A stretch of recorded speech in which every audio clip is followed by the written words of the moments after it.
viewers and listeners, Meat Hook Jim here, the Wrestle Horror Podcast. Somewhere to my left or my right is my co-host Donnie Hoover. Donnie, what's going on? Oh man, I'm doing good. I'm gonna have to practice that so you guys can't rib me about it anymore. My point. I don't know where I'm pointing when I'm trying to point at stuff. That's the thing we've been going through. Let me introduce our guest first before we get into that. We have David Howard Thornton, Art the Clown from the Terrifier movies. David, how are you this evening? I am doing great. How are you guys doing? Fabulous. It's great to have you on. You know, as we talked off air, I mentioned that we had actually spoken a few weeks back on my other podcast, which I'm not shamelessly plugging here, but the Big Scary Show. And it's great to have you back again. And this time I can see you. Yeah, I know. Sorry. No, that's our podcast format, and this is a different one. So I'm happy for this. Welcome to the show. Well, thank you. Sorry, I don't have a better setup. I'm having to use my cell phone because my laptop likes to crap out on me when it comes to Zoom for some reason. Likes to just make me silent. I become Art on there. It's like it cuts out all audio, and I'm like, so I'm just sitting there thinking I'm just telling a great story, and all they're hearing is. I'm like, oh God. Well, you know, phones work just fine with us. We've had many a guest that's been on just their phone, and the videos come out great. Cool. That's all that matters then. Just looks like, I'm doing one of those little shaky cam videos, I guess. So I'm going to let Donnie start off with some questions about Art the Clown. Yeah, absolutely. I am a huge slasher fan. Slasher is my thing. That's what I'm into. And I like, I don't like the big budget movies as much as I do like the independents or the lower budgets. Like, I'm a big Jason guy, of course. The Hatchet series was awesome. And then I saw your movie Terrifier when it came out in 2017, and I just absolutely loved it. And it had, I was telling Jim this earlier, it had one of the most unique kills I've ever seen. I'm sure you know which one I'm talking about. But, I think I know what you mean. Does it involve a hacksaw?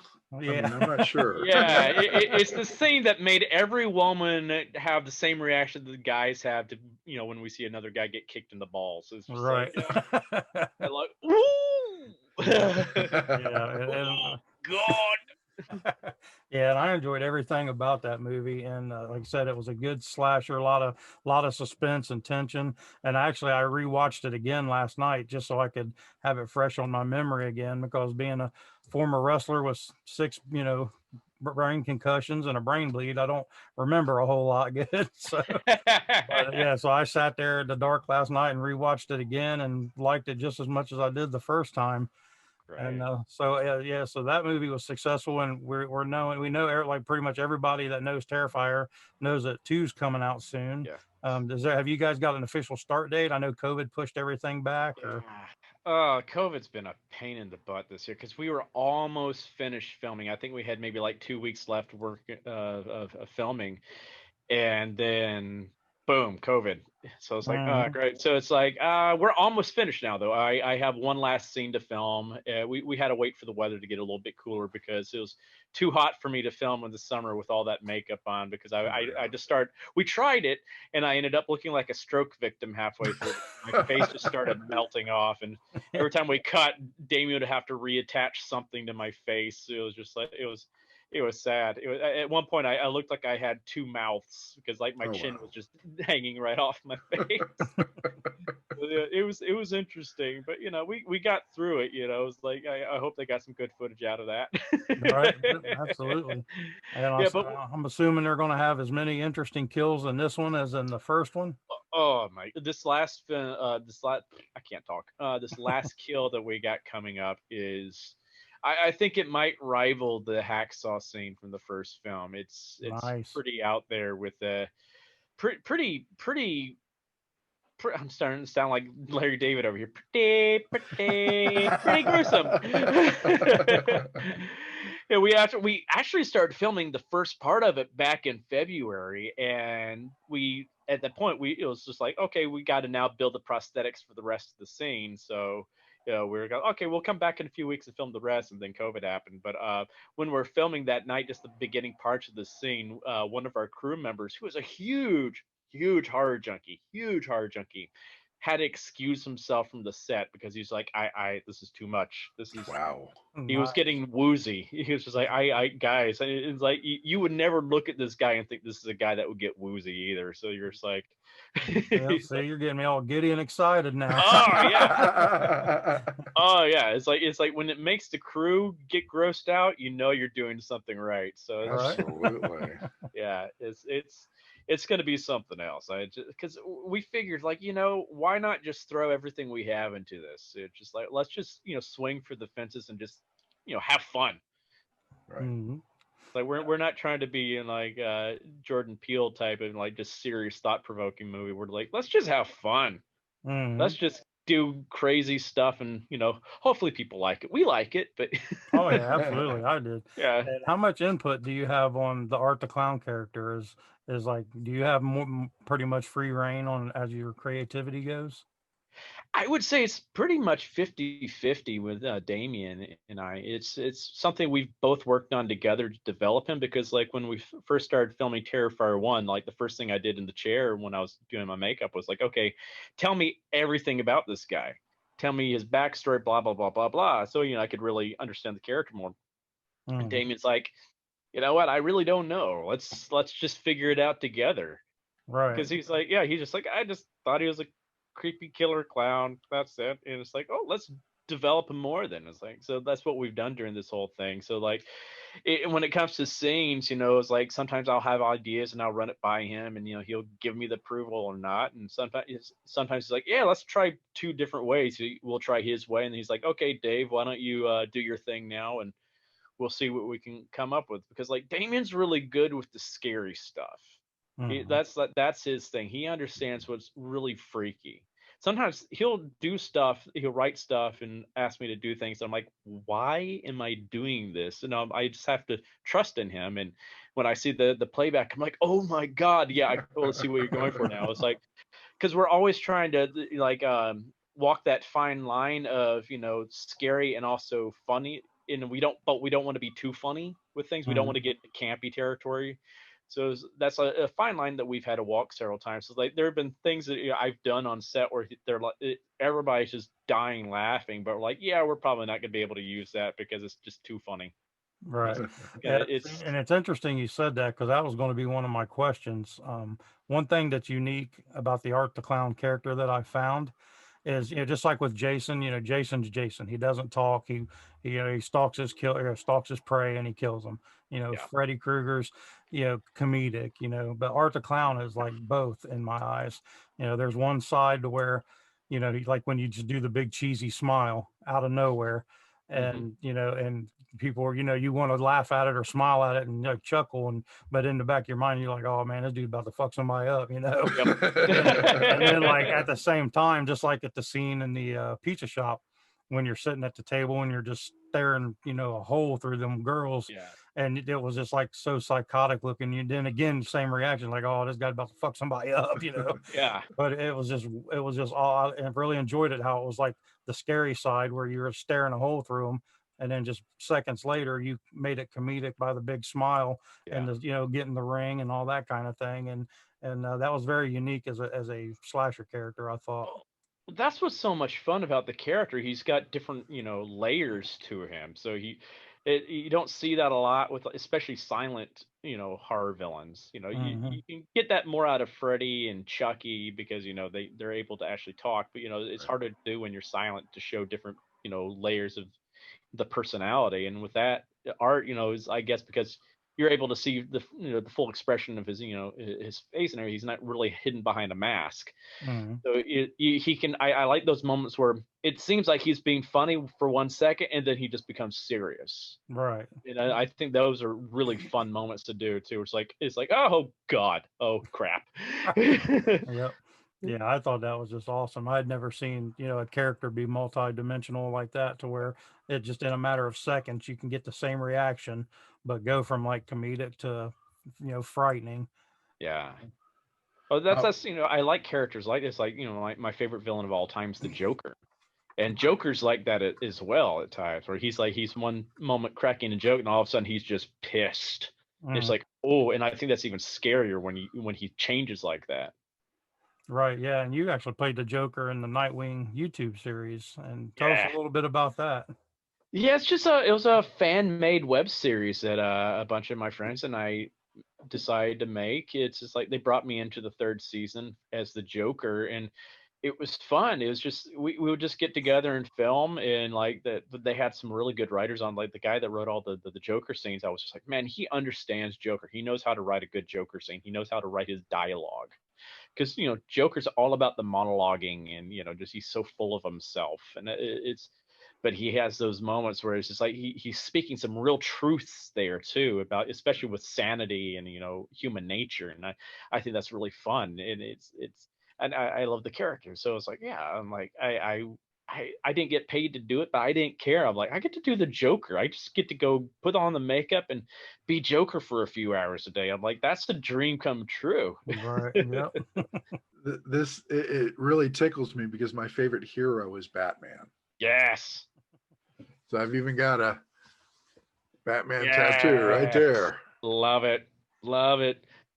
Oh, I love yeah, it's like Batman and Joker, just the duality between the two of them, I think is like the most interesting and dynamic relationship in all of comics. Oh, absolutely. Absolutely. Yeah. There are two sides of the same coin. Yeah. It's especially if you've read it's the story arc of Death of the Family, where it's the one where he's cut off his face and reattached it and everything, and he kidnaps every single member of the Batman family because he thinks they're making Batman weak, and he's like he gets in they get really into the nitty gritty between the relationship between the two of them, where it's like, yeah, he was like, yeah, I'm never going to kill you because like what else would I have to live for? You're my everything. But it's like, but I want you to kill me, because if you kill me, I win. I prove to you that I am better. And it's like, I've been right this whole entire time about human nature. And it's a beautiful, beautiful story arc. And it really, like I said, it really delves deep into the relationship between the two characters. And I love that. Well, I got to say, I love the whole Batman mythos. And last year I bought a PlayStation 4 and I got the virtual reality. Oh, yeah. And I got the Batman VR game. Oh, how much fun. I have not faced the Joker yet, but I did face the Penguin already. Oh, cool. It's a fascinating experience to be Batman up against all the henchmen and the villains. It's just, wow. I mean, I only got to the intro. I thought I was done with the game. And it said, oh, now you're just beginning. It's like, I've been working on this for 8 hours. It's like fantastic, even more fun. It's like bonus. Woohoo!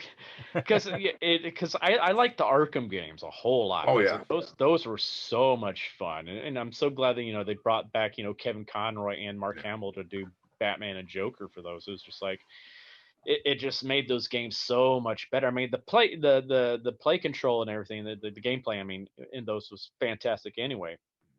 But just adding those great voiceover talents and the great writing they had in there for all the characters, it was just like, but they really did wonders with the rogues gallery. Right. I like what I really liked is what they did with Penguin, where they used a bottom of a bottle lodged into his eye as his monocle. I was like, that is awesome. I love that. And then it's Nolan North playing Penguin. It's like a role you've never heard Nolan North do before. It's like, I didn't even know that was him until I saw the credits, because you're so used to the Nathan Drake voice. And it's like, oh, wow, he's Penguin? Holy crap, he's good. Like, he and Troy Baker both are fantastic. Yeah. Yeah, and sticking with the Batman theme, you was a orderly on Gotham, which in my opinion, Gotham and Hannibal is probably two of the most beautifully filmed TV series ever. Just the way their set design is and everything set up. And did you get to see a lot of that when you were on set, like the set design and everything? And was it as beautiful in person as it was on TV? Oh yeah, it was amazing. It was really cool because I didn't really get to like be in any of the sets from the real show. They Hmm. built sets for the stuff I did, like the hospital and Slaughter Swamp. I mean, they actually built this swamp out there on Staten Island where because like they had to sink Drew that was playing Solomon Grundy into the swamp. And so they Hmm. wanted to make sure it was, comfortable for him. So they actually had heated water in there and stuff like that. But it looked like a real swamp. It was like, holy crap, they really built this out here. But it was like, but the coolest thing to me, because the styles of the show was really cool. They did wonders with the costume design and set design on there. And Hmm. what was really fun is when I went to the studio for my first day, they let me walk around and see all the different sets. And so I got to see, I walk in and I'm standing in the middle of Wayne Manor. I'm just like, my inner kid went nuts. I'm like, Oh, I oh, bet. I'm in Wayne Manor. Ah, oh, this is awesome. It's one thing just to see it on TV, but to actually just walk in and you're like, oh my God, this is Wayne Manor. Hmm. Oh, just like I can die happy right now. This is this is Nice. wonderful. It's absolute. And then like I go upstairs to the dressing rooms and you see all the names on the door and so it's like you see and they didn't have the actor's name, they had the character name. So you see Bruce Wayne and Alfred Pennyworth and Oswald Cobblepot. You're like ah, ah.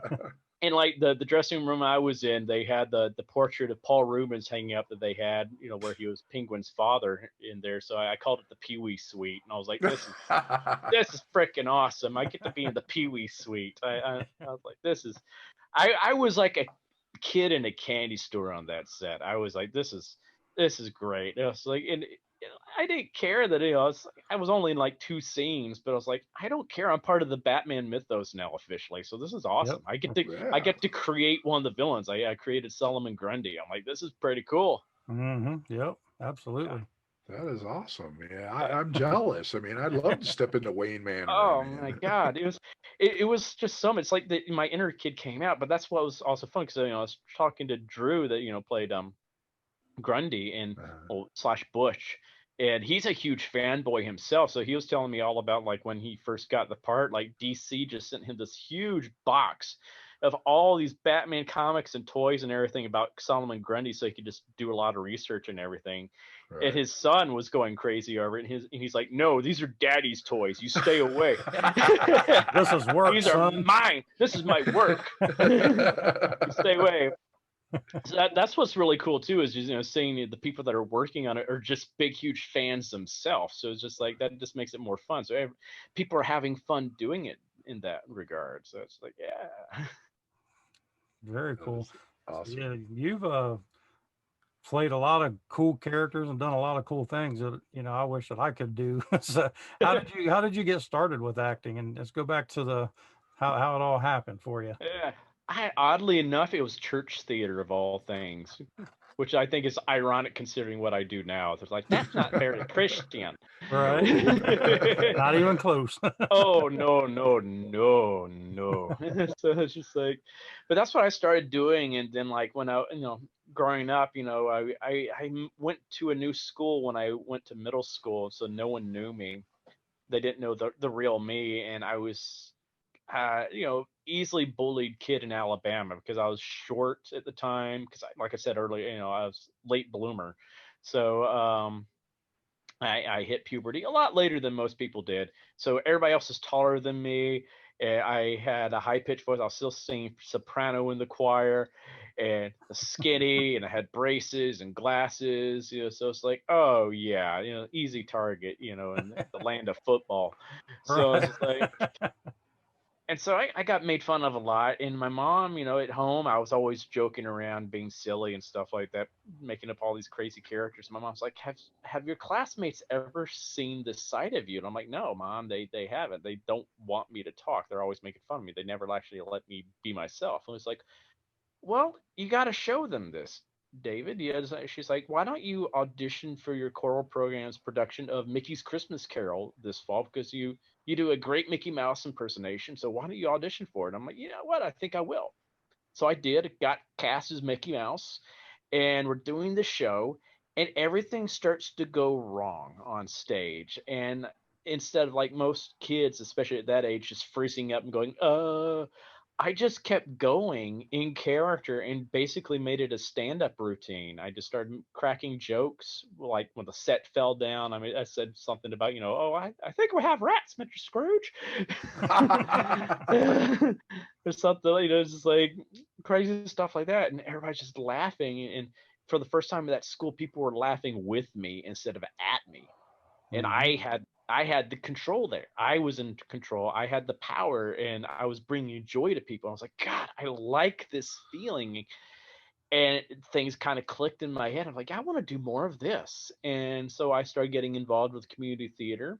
Did that all through high school. Then I went to college, but I didn't get a degree in theater in college because I was trying to be practical and pragmatic with my life. I was like, I won't be able to support a wife and kids with, possibly with a theater degree, but I love kids and stuff like that. So, I come from a long line of teachers, so I should be a teacher.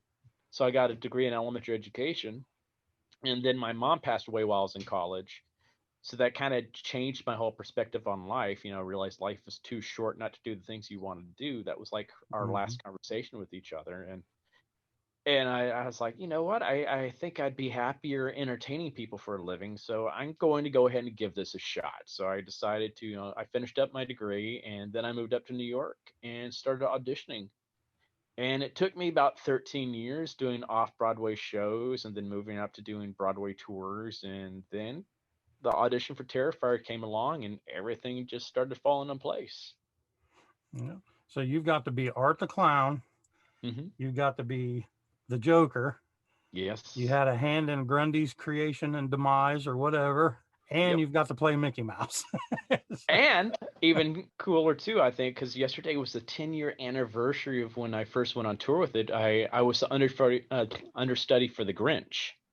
Nice. So I got to suit up as the Grinch a few times. And, Nice. So that, that's like, yeah, he's such a fun character. I would love to, return to him one day. It's just like he's great.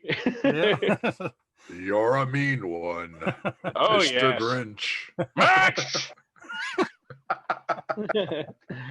Oh, I had fun with that. It was a great role, because our Grinch was Stephen Carl, who a lot of people might remember from a show called Lazy Town that was on Nick Jr. and stuff like that. He was a fantastic physical comedian, and so he really taught me a lot being his understudy. So it was basically like having Chaplin as your mentor. So it was wonderful, wonderful. Yeah, my kids grew up loving Lazy Town, so I've seen a few of those episodes. Oh, he was wonderful. He unfortunately passed away from cancer 2 years ago, and that was a dagger to the heart, because it's like Stefan, he was one of those actors that was, just as wonderful on screen as he was off screen. He was just such a kind, generous man. He did a lot for bullying. He had his own campaign against bullying, and he was always trying to do things for kids and always trying to educate. And he was just a wonderful man and wonderful talent. It's a shame because that he died so early in life, because I think he had so much further to go career wise. It's like, such a waste. You brought up the bullying aspect, David, and I've got to say, you being in the horror genre, I don't know if you're aware of it or not, but in the haunted house industry, which I just retired from full time, I was an actor for years. Oh, fun. And I loved every bit of it. And I'm still God, yes. prone to bring out a costume every once in a while. But there's an anti-bullying campaign in the haunted house industry called Don't Be a Monster. Oh, that's cool. And they send this guy in a very elaborate, looks like Frankenstein costume around to schools to talk about anti-bullying. Oh, that's great. And it's a great cause. And that you reminded me of that by talking about the bullying, and I just wanted to share that with you. Well, I don't think the schools will let Art the Clown come in there and give a speech. Well, No, Art the Clown. Oh no, they're like, sir, you got to leave it now. We know what you do. All right. We've And, heard the and, stories. as far as you mentioned something, you were intrigued by the acting. Um, yeah, I've been doing it for years. Yeah. I've played many characters, and there's nothing better than a good scare, as Oh you God, well no. know. Oh yeah, I used to do but way back in the day when I was in college, our fraternity used to do haunts every year. That was our big huge Okay. money maker for our charities and stuff. That every year we would do a big huge haunted house, and God, that was so much fun. It was I love to scare the crap out of people. It's just so much. Exactly. As like at one time, I was like a patient in one of the like the mental asylum section that we had in there, and I sometimes would just make people break down crying, like grown ass like football players, just like I was like, oh, that was so satisfying to see big guys like that. They're like, you can't scare, leave me alone, man. Let's just stop it. I was like, oh, that was so much fun. You know, the first time I mean, I've done it for years, and I've done it free of charge for years. But in the past 10 or 12 years, I've been, getting paid for it. Yeah. And the first year that happened, I'm in my room and I'm ready to scare people. And there's nothing better, like you said, there's nothing better than scaring somebody. And you get that first scare, and the adrenaline hit me, and I'm thinking to myself, I get to have fun, I get to scare the shit out of people, and I get paid for it. Yeah. What's the downside to this? You might lose your voice. That's about it. I was willing to do it. Yeah, same here. I was like, this is so much fun. It was. Oh, it's just, oh my God. I sometimes just like binge watch videos on YouTube of, people getting scared at these types of things. I do that. I Those was, compilations. oh Yep. my God, they're so funny. Oh yeah. It's just so funny. I posted one on Facebook a few weeks ago, and it was just hysterical. I rewatched it a few times because I was just cackling. This is great. Yeah, I was actually watching one at work yesterday. It had some good Oh, ones in it. there's some great reactions in those things. Well, Donnie used to own a haunted trail. Yeah, Oh, yeah, how we had much one fun. for 2 years, yeah, and then it got shut down. The landowners decided to quit doing it, so we had to shut it down. But That's unfortunate. yeah, it was a blast. And like I said, I'm 6 foot, but I'm 285, 290 at the time, and I was running full speed after teenagers, because it was outdoors, so we had Oh plenty of yeah. space. Oh yeah. I was like, I'd get done, and I was like, what was I thinking? I'm too fat for this. Yeah, I helped out. Well, I didn't really help out but I was a guest for it for a weekend down in North Carolina last year at Pinhead's Graveyard. Okay. And it was so much fun. It was just because they had me at the end of it where people could, come meet me and get autographs and stuff like that. But then they had a guy dressed as Leatherface right outside waiting with his chainsaw. So, as soon they're all at ease and everything like that. And then all of a sudden just and you just see people would invariably just run right back into where I am, just scared out there. It's like, no, we're not going out there. Oh, so because he would be chasing people in the parking lot with that chainsaw, and it was so much fun to watch. I'm just always like, and wait for it, 3, 2, 1. It's like I loved it. Oh, so much fun. Oh yeah, they're a blast. And like I said, he's got the more experience with the haunting. I've only been doing it off and on for like 10 years. And then but my side's the wrestling. But what the WrestleHorror concept is in our minds and in a lot of people's minds, we're finding out that wrestling and horror and haunted attractions are basically one and the same. They all intermingle. It's all live stage performance basically. And then the haunts, you got the characters. In wrestling, you got the characters. In haunting, you're scaring people. And wrestling, you got your bad guys and your good guys, and and it's all in one, all one. With your experience with horror filmmaking, do you see any similarities with wrestling and haunting as well? Like, could we say horror and haunted houses and wrestling are all three one and the same? Definitely. Especially with the horror and the wrestling, because like I look at some of the, in part two, I got to do a lot more fight choreography. Hmm. And it's like a lot of that I was just having to like, okay, this is what they do in wrestling, with the Yeah. slamming people into things, you don't have a turnbuckle and stuff. Instead, it's like a doorway or something like that. And it's like, God, I mean, I would at the end of the night, I would be bruised up, and the next day I'll be sore, and I'm like, man, Yeah. damn. I was like, but it makes me think. It's like, if I'm that sore just for doing that, I can only imagine how it is, when you're doing wrestling and stuff Oh like yeah. that. It's just like, because that fight choreography is just, oh my God, when people jumping off the turnbuckles and doing this, just, oh my God, some of the stunts I see, I'm like, that's insane that a body can do that. Right. Mhm. It's like, and that's why it's been a while because I don't have cable TV anymore. So it's been a while since I watched wrestling. But it's like, back in the day when I would watch, I would just love watching it just for the fights, because like these are so freaking entertaining. It's just like, this is great. Mhm. Yeah, and like I said, back in when I was active until around 2001, 2002, and then I had to stop from injury and family life and all that. But I was more into like the hardcore stuff when I did it, because it was back when like the ECW was popular and all that. Yeah. So I mean, I actually got to do both of my loves, and it's probably why I did hardcore. Now that I think about it, is because like every match I was always bleeding for some reason.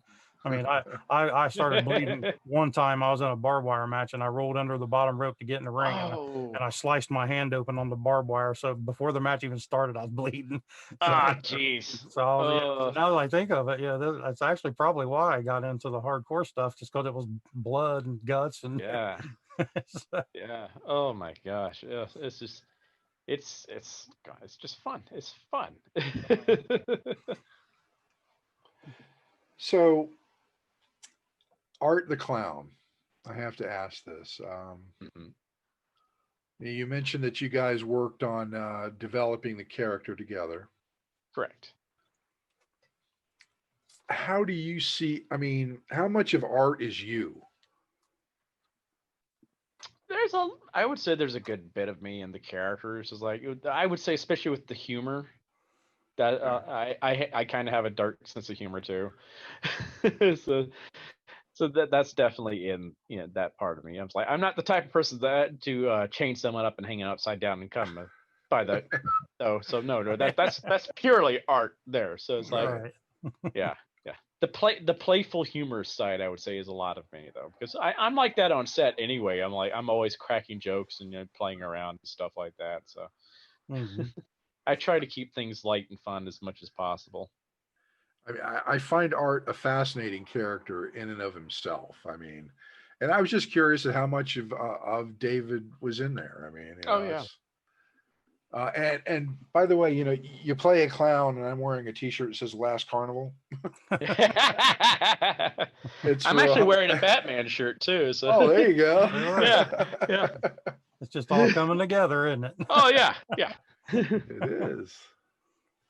One thing we like to do here on the Russell Horror podcast is we like to pull a piece of information or a golden nugget of information off of each of our guests. Mhm. So if there could, like I said, and we'll use the acting, we'll go with the acting because we haven't really asked many acting questions with our guest. Right. But what could, like wrestlers with their character development or their character performance, as well as haunt actors with their character development, character performance, could you give some advice to help them, to where they could maybe come up with an idea or brainstorm, or how they could get into their mindset of becoming their character? What kind of tips and tricks do you use? Well, first of all, I like to come up with the backstory. And like I said, that's the first thing I asked Damien. I was like, "What's the backstory and everything like that?" So that's I like to develop that, so I know where the character is in my head. So I have a preliminary, like, okay, this is who he is, blah blah blah. And usually I couldn't do this with art, but most characters I develop the voice as well first of all. And it seems like once I figure out how the character should sound, it seems like everything else kind of falls in place afterwards. Every actor has their own way of doing this. This is my approach, but it seems like once I had the voice, my mannerisms all come into play. how I stand, how I act, my cadence, everything just falls into place. And also when I get the costume on, that's when everything fully comes in. It's like with me in art, as soon as I'm in makeup and everything, I can easily boom become art. That just like it all falls into place very easily. As soon as that hat's in place, I'm good to go. So that's one thing I would suggest is like develop a backstory and stuff like that. Even if you never reveal it to anybody else, at least for yourself, know where your character comes from and what their motivations are, and what their goals are as well. And it's one thing I also do with art, because he doesn't talk. Even though I don't have any written dialogue, I always have dialogue in my head that I think he's saying. So like when I'm acting everything out, I'm actually saying stuff in my head as the character. Yeah, I can see that during the film, because you do portray stuff without saying words, but it looks like you're actually saying them when you bring them out. So yeah, that makes complete sense. And I've got to say thank you for emphasizing the backstory, because that's a thing I firmly believe in. I trained haunt actors for 10 years, and one thing I always told them to do was write a backstory, know your character. Yeah. And I've got probably about 10 characters, and I have a backstory for every single one of them. Yeah. And it makes things so much easier. Oh, it really does. And it's like, and I don't probably go as crazy as some people. I know some people that will write, their whole entire life story out.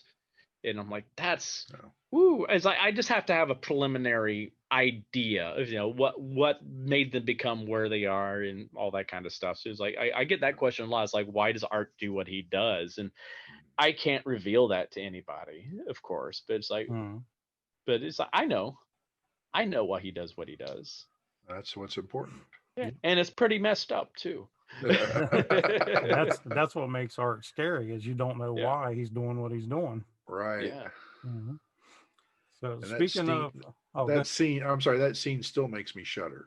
It does. I mean, as it should, because that's not normal. It's like, and it's hard to scare me. Well, also, you usually don't see those type of scenes in horror films anymore. No. It's just like you see the first whack on the victim, and then they cut away, and then you might see the aftermath. You don't see the actual kill happen. You don't see the person being put through, pain and misery.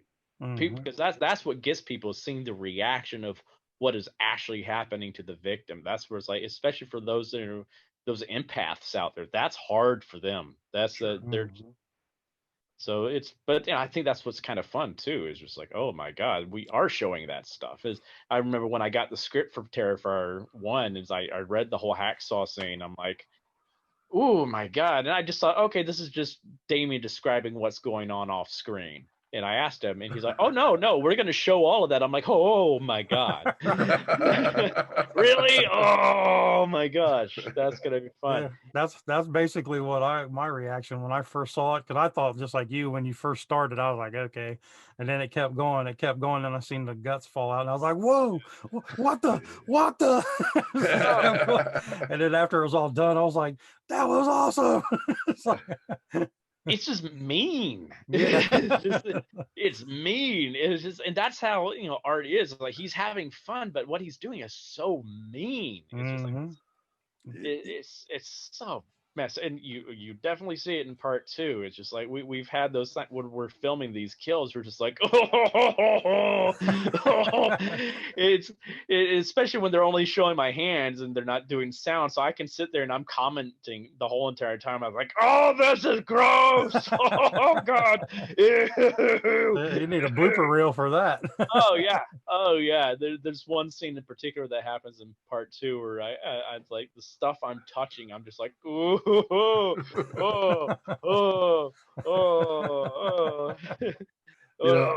I got to tell you, before we went on the air, before we brought you online, Donnie and I were talking about Terrifier, and I was telling him that before I saw Terrifier, the best cinematic kill that I loved was in 13 Ghosts, when the lawyer got split in half by the glass Yes. doors. Yes, I know. Oh, I love that kill. But that was before I watched Terrifier.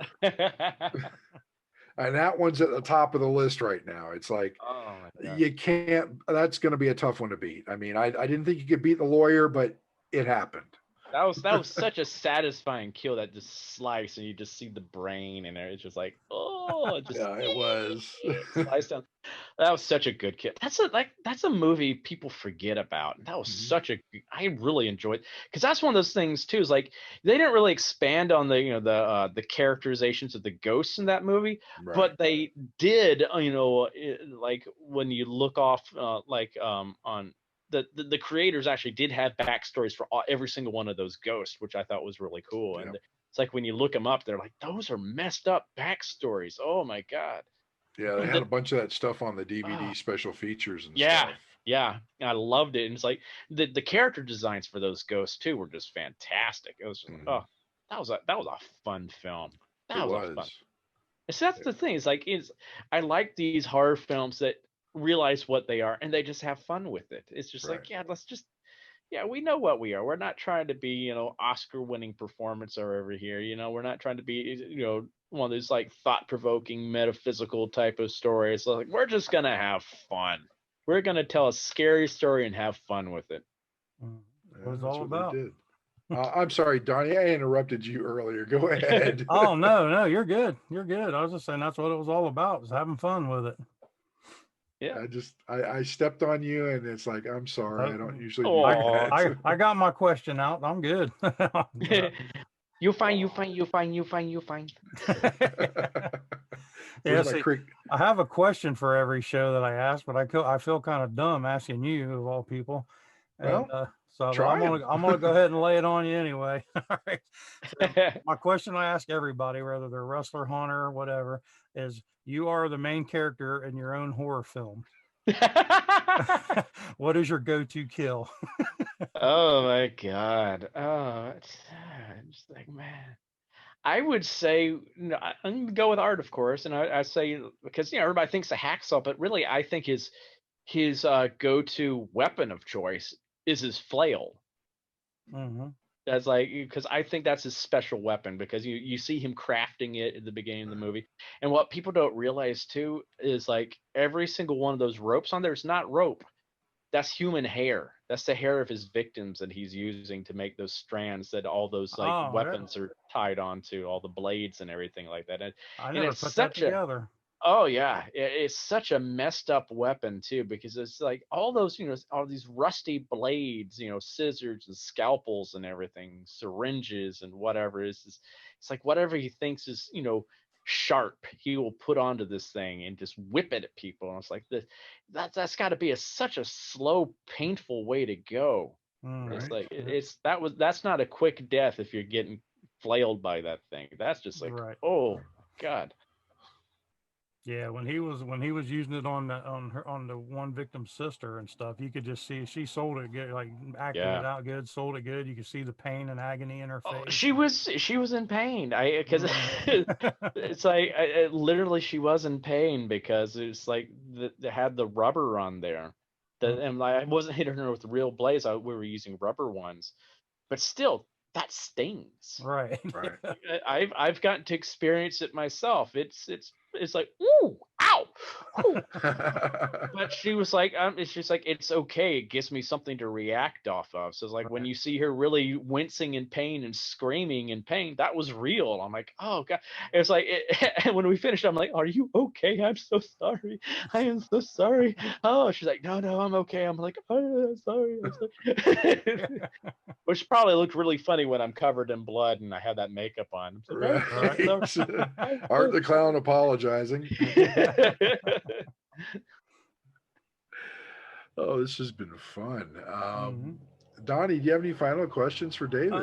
Yeah, I just wanted to check in and see what he's got coming down the road here. I'm looking at a couple things and they look very interesting. Of course, Terrifier 2, I'm definitely looking forward to. Right. And then you got, looks like you got 3 more that got listed here. The Dark Offerings. Yeah. I filmed that a few weeks ago. It's a horror film that's been filmed exclusively over Zoom during Yeah. COVID, which Kind is of like kind of what cool. we're doing. Yeah. Yeah, exactly. So that was fun. I'm at the beginning of the film. They just like they're like because some of the people that are in it, work on Terrifier as well, and they're like, Dave, we should have you in this somehow. I'm like, yeah, sure, I'd love to come in for like a day or something like that. It's like, okay. So they created a little part for me and stuff like that. So I'm like, cool. Nice. So that should be. I don't know exactly when that's coming out, but it should be coming out sometime soon. And so in January, I start filming another indie film called Time's Up, Mhm. and it's in Time's Out. Time's Out. I'm having a brain fart. Oh my God, Damien Faye, don't kill me.